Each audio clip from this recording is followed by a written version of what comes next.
kahit na wala siyang sakit, Pwede kami nalilito eh.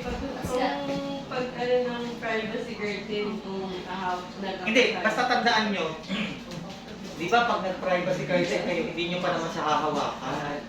Oo, ibig sabihin, malinis ka na bago ka mag-engage sa pasyente, malinis ka na. Ibig sabihin, bago mo siya hawakan, bago mo siya lapitan, malinis ka na.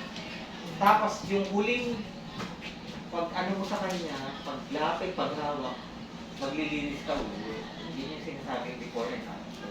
Kaya okay lang na hinawakan mo muna yung, sinara mo muna yung privacy curtain, nilak mo muna, kasi hindi mo pa naman siya hinahawakan.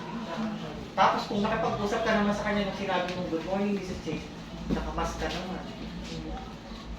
Kaya lang natin sinasabi yung wear PPE kasi for procedure, exam purposes assessment. Pero sa totoong buhay, pag duty mo, naka-PPE ka na. Kasi pagdating mo sa home care, magpapalit ka na ng scrub suit, magsusuot ka na ng face mask. Paglapit mo sa pasyente, ang isusuot mo na lang naman, gloves or lab gown if needed.